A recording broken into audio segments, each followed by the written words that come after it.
My friends and I used to do a lot of geocaching after our senior year in high school. For those who don't know what geocaching is, it's essentially a worldwide scavenger hunt. People will select sites and conceal a geocache somewhere unobtrusive, then post GPS coordinates on geocaching websites where other searchers can download the coords and locate the cache. Usually, people who have found the object, often it's a chest or something hollow, will leave a note or small personal memento for future searchers to find and appreciate. There are several types of geocaches, and most of them are thematic in nature, i.e. scenic destinations, romantic sites, hard-to-reach areas, etc. This story begins when my friends and I decided to try a series of purportedly haunted locales within about an hour's drive of our hometown. It began innocently enough. Most of the sites had spooky backstories that were, of course, entirely fabricated. So we had a great time scaring the piss out of each other and generally creeping ourselves out. We'd begun searching after the sun had set to enhance the creep factor, but by around midnight, most of our large group had dwindled off and gone their separate ways. When we reached our last chord, there was just myself, Rebecca, Kevin, and Evan left, and we were determined to knock it off our list. Rebecca was our guide for the night, in charge of putting in the coordinates and reading us the backstory behind each site. So, while I drove, she began reading about the last one out loud to the rest of us. Now, I'm paraphrasing here, but it was something along the lines of, Henkel Asylum, constructed in the early 1900s, the James Henkel Asylum was built to house a burgeoning population of the criminally insane. Men who had committed vile crimes, rape, murder, torture, without signs of remorse were deemed mentally unstable and sent to this facility for further study and rehabilitation. Once committed, very few criminals were ever released back into society, and those that were usually had been given frontal lobotomies, a popular experimental procedure at the time, or electroshock therapy, both of which rendered the patient nearly brain dead, capable of performing only rudimentary tasks. Stories. Contemporary visitors to the asylum report hearing banging noises, cell doors opening and closing, and hearing cackling laughter that is abruptly cut short. It was pretty standard fare compared to the rest of the sites we'd visited that night, and we naturally had a good time psyching each other out for the next 15 minutes while I drove us to the asylum. We'd all heard about it, it was in our local area after all, and we knew it had been condemned and abandoned since as long as any of us could remember. So we figured it'd be a great place to run around and be reckless teenagers without risk of getting yelled at by the cops. When we finally arrived, it looked like something straight out of one of those cheesy B-movies they show on Sci-Fi. Chain link fence with barbed wire around the perimeter, 2 guard towers flanking the main gate, which was, of course, chained and locked shut with a big "No trespassing" sign hanging from it. The asylum itself was decrepit, looking like it hadn't been touched for decades, which was surprising, since we grew up in a pretty nice area, where the municipal lawmakers tried to keep everything looking spiffy for the tourists.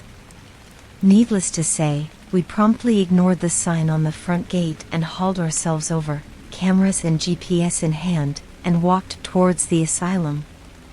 Now, given our attitude towards the previous sites, you've probably gathered that I'm somewhat of a skeptic.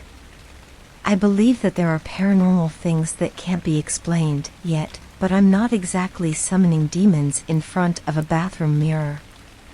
So when we opened the main door to the asylum, conveniently unlocked, I dismissed the cold burst of wind as just stale pent-up air rushing out after being trapped inside for so long. My friend's bravado, however, quickly disappeared and they began shuffling their feet nervously at the entrance, hesitant to cross that invisible threshold. I took point, chivying them along with prodding taunts, and eventually everyone was inside. It wasn't as bad as I thought it'd be. Things were relatively clean, and the entire building looked like it had been gutted. The paint was peeling, tiles popping up here and there, and the metal trim near the baseboards of the wall was in desperate need of some rust begone, but aside from that, the place was entirely empty. No crazy-ass chairs with leather straps, no gurneys lying haphazardly around, just an old reception desk and 2 hallways leading off to the different wings. We explored for a few minutes, freaking ourselves out whenever we heard an old pipe rattle or rat squeak, but otherwise, it was relatively uneventful. Our fears safely suppressed by the presence of each other, we began to get more adventurous, opening doors and peeking inside. The rooms were all empty, of course. Whatever company had been contracted to clear the place out did a pretty decent job of removing any creepy decor. Bravado returning by the minute, Evan and Kevin dropped back without Rebecca or me noticing. They began running around, making noises to try and scare us. I'm not gonna lie, it worked until I realized they were gone and probably the cause of all the racket, then returned laughing and breathless to a decidedly paler Rebecca. She seemed to be a lot more put off by the whole place than the rest of us, or at least she didn't hide it as well. She quietly suggested we leave. Not to be outdone by the other guys of the group, I told her she was more than welcome to wait in the car if she wanted, but I was gonna stick around for a few more minutes. Exasperated, but defeated, she finally caved and followed us where the GPS was leading, the 2nd floor.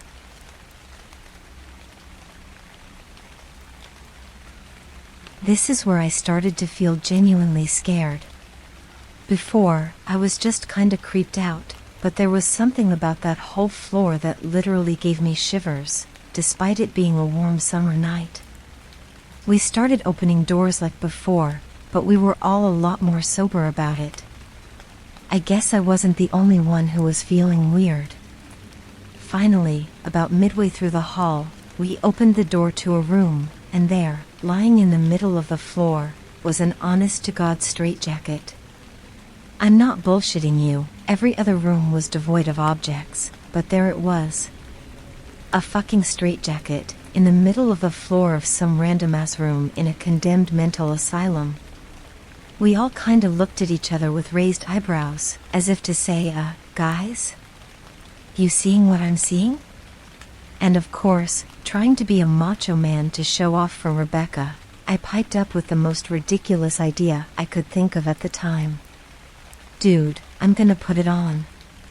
Years of horror flicks and creepypasta should have trained me to not put on the creepy straitjacket, in the creepy hall, in the creepy asylum. But teenage dumbfuckery won over, and once the words were out, I couldn't just wuss out. Nobody said anything, they just kinda looked at me expectantly, waiting to see if I'd follow through with my boast. Determined not to be called a pussy for the remainder of the night, I walked forward into the room and bent down to pick up the moth-ridden restraining device. As I got closer though, I noticed it wasn't moth-ridden at all, but was actually in pretty decent condition, that is, compared to the rest of the place, which as I've mentioned, was a shambles. I mean, it had a few stains here and there, but it didn't really smell and it seemed intact enough to put on. As soon as I picked it up, though, I got this overwhelming sense of dread. You know, that drop in the pit of your stomach right as you go over the lip of a roller coaster? That feeling, in the bottom of your gut that says I'm gonna die, I just know it. Yeah, well I got that. Really strong. And totally ignored it. My desire not to die was outweighed, as it often is in teenagers, by my need to look cool for my friends. So I slipped my hands in the sleeves, one at a time, until it hung loosely from my shoulders. Now, if you've ever seen a straitjacket, you know that you can't tie it up yourself. The whole point is to essentially cross your arms across your chest and tie the sleeves behind your back to prevent whoever's inside from moving their arms, presumably, to stop them from hurting themselves or others. So as I stood there in the middle of the room, I called out to Rebecca, "Hey Becca, help me tie this thing off." She looked, if you'll excuse the pun, pale as a ghost, but she managed to squeak out, I don't think this is a good idea, but again, after some prodding and encouraging, I convinced her to begin tying the sleeves behind my back. Evan and Kevin just stood in the doorway, expressions a mix of admiration and incredulity. At that point in time, I felt like a badass. For about 3 seconds. As soon as Rebecca finished up the last lace, the door to the cell slammed shut, right in Kevin and Evan's faces. I never felt a breeze, and when I asked them later, both of them fervently denied closing it themselves. Skeptic that I am, I still chalk it up to us leaving the front door open and changing air pressures and all that. But it scared the piss out of us nonetheless. Then I felt a pressure on my chest, like someone was sitting on it, or as if someone was pulling the sleeves tighter behind me, and it began to get harder to breathe. I couldn't even summon enough air to whisper, much less call up for help. My vision narrowed to tiny specks, and I swear I heard someone laughing shrilly as I neared unconsciousness. The pressure increased with a sudden tug, and my world went black. When I woke up, my vision was foggy. Or at least, I thought it was, until I realized it wasn't just foggy. It was dark. Like staring through a lens that's been collecting soot.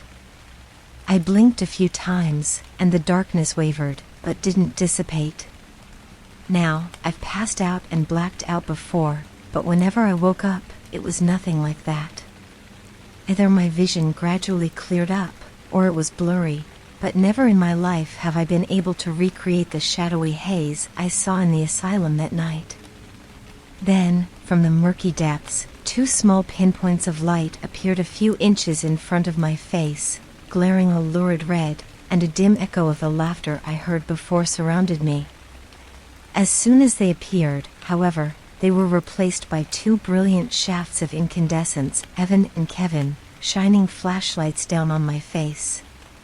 The last thing I remember hearing before I lost consciousness was Rebecca's scream and the door banging open, which probably explains why those 2 were standing over me with flashlights in hand. I gradually became aware of a dull murmur that I recognized as Rebecca asking me, "Please wake up, please, please, please wake up," as she shook me. She just kept saying it over and over again, kept sobbing and shaking me. When my vision cleared enough, I glanced over and saw that her eyes were completely red, like she'd been crying for a while. Trying to muster some shred of manliness, I found myself speaking in a surprisingly calm voice, given how I was actually feeling. I remember distinctly what I said, word for word. "Get those fucking flashlights out of my face, you douchebags." Expecting a laugh or at least some reciprocal insults, I was kinda shocked when they just looked at each other quizzically, seemingly surprised. You're okay?" Evan asked incredulously. "Yeah, why the hell wouldn't I be? Becca just tied the things too tight, I couldn't breathe, so I passed out." "How long was I out for anyway?" I inquired. Apparently, it had been long enough for them to untie the straitjacket, allowing me to rub a hand across my face. Another shared look of disbelief. "Dude," Kevin began slowly, "you've been out for like 15 minutes. We were about to call 911. We kept shaking you, Evan even tried pinching you so hard he drew blood, but you wouldn't wake up." I felt a cold chill run down my spine, and the straitjacket, hanging limply from my shoulders, suddenly began to feel a bit tighter. Hastening to pull it off, I tried not to look panicked as I threw it to a corner of the room. Rebecca just sat there, still shaking and crying a little bit, and in spite of the ordeal I'd just gone through, we left that room without a word, geocache be damned, and walked back to the car in complete silence, broken only by the occasional sniffle from Rebecca. The sun started coming up, and as I dropped everyone off at their respective homes, we said quiet goodbyes. Rebecca was the last stop before I finally made the trip home myself. Being the gentleman that I am, I walked her to her door, but she paused at the entry and looked me in the eye. In the light of the gray dawn, I could see her eyes were still reddened from all the crying. She was very quiet, and she said, "I have to ask you something." "Yeah, sure, what is it?" I said, half expecting another "you sure you're all right," like I'd been getting the whole ride home. She surprised me by asking, "Do you know how long it took Evan and Kevin to get the door open?" Her eyes held a look that I could never forget. It was raw fear.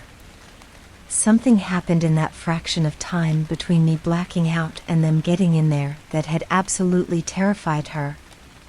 And seeing that look, I realized I was blacked out for 15 minutes. How long was she alone in that room? "No," I replied slowly. "How long?" 5 minutes. They said it took 5 minutes for them to open that stupid door. "I was in there and I saw you, and I saw," she broke off, another sob stopping her mid-sentence. "At that point, I didn't want to know. I still don't want to know." I gripped her by the shoulders and said firmly, "Rebecca, it doesn't matter. No matter what you saw. I'm here, you're here, we're both safe. It doesn't matter. Nothing bad will happen. I promise." She just nodded numbly, opened her door, and walked inside her house. The next time I saw her, she was back to her usual self. But whenever I bring up that night to her, she freezes up and turns to stone, refusing to discuss it. I stand by what I said before. I don't know what happened in that room. And I don't ever want to know. But I still have nightmares about those two glowing red lights in the darkness. And sometimes, as I lapse into sleep, I hear faint echoes of shrill laughter following me down into the depths of unconsciousness.